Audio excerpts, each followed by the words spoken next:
পটুয়াখালী, যেই শহরের সৌন্দর্যের মুগ্ধতা আজ দেশ পেরিয়ে ছড়িয়ে পড়েছে সারা বিশ্বে, যেই শহরটিকে বলা হয় the iconic town of Bangladesh. এটাই পটুয়াখালী জেলার সেই বিখ্যাত সেলফি রোড, যেটি ব্যবহার করা হয়েছিল ভারত নিয়ন্ত্রিত জম্মু কাশ্মীরের রাজধানী শ্রীনগরের রূপান্তরের আশ্চর্যের প্রতীক হিসাবে। এই যে লেকটি দেখতে পাচ্ছেন, এটি ছিল একসময় শহরের সবচেয়ে পচা পানির জলাশয়। একজন স্বপ্নবাজ মানুষের হাতের ছোঁয়ায় এখন এই লেকটি হয়ে উঠেছে ভ্রমণ পিপাসুদের সবচেয়ে আকর্ষণের কেন্দ্রবিন্দু। আসলে এটা আমাদের একটা পরিত্যক্ত খাল ছিল, পৌরসভা কর্তৃক এটা খুব সুন্দর করে সাজানো হয়েছে।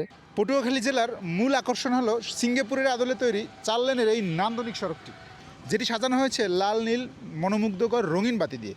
পাশাপাশি এই দৃষ্টিনন্দন ওয়াকওয়ে এবং আলাদা সাইকেল লেন সড়কটিকে আন্তর্জাতিক পরিচিতি দিয়েছে। পটুয়াখালী শহরের নান্দনিকতা, পরিচ্ছন্নতা এবং এর বসবাসযোগ্যতা জেলাটিকে 64 জেলা থেকে আলাদা করেছে। এই সম্প্রসারিত ওয়াকওয়েটি এখন পটুয়াখালীর নাগরিকদের কাছে সবচেয়ে আকর্ষণীয় জায়গায় পরিণত হয়েছে। সন্ধ্যার নামার সাথে সাথেই এই জায়গাটি পরিণত হয় একটি টুরিস্ট স্পটে। বাহারি স্ট্রিট ফুডে ভরে যায় পটুয়াখালীর এই শহীদ মিনার চত্বরটি, যেখানে আপনি খুব তৃপ্তি সহকারে উপভোগ করতে পারবেন লোকাল ও জনপ্রিয় স্ট্রিট ফুড। আমার জেলা আমার গর্ব, কারণ আমার জেলায় রয়েছে দেশের দ্বিতীয় বৃহত্তম শহীদ মিনার, যা আমাকে গর্বিত করে অনেকটাই। শহরের প্রত্যেকটি জায়গায় রয়েছে নান্দনিকতার ছোঁয়া। দুপাশে নদী বেষ্টিত পটুয়াখালী জেলাটি 1969 সালে মহকুমা থেকে জেলায় উন্নীত হয়। মেডিকেল কলেজ, বিশ্ববিদ্যালয়, ক্যান্টনমেন্ট, সমুদ্র বন্দর, ইপিজেড এবং কুয়াকাটা সমুদ্র সৈকত বরিশাল বিভাগের এই জেলাটিকে করেছে আরও সমৃদ্ধ।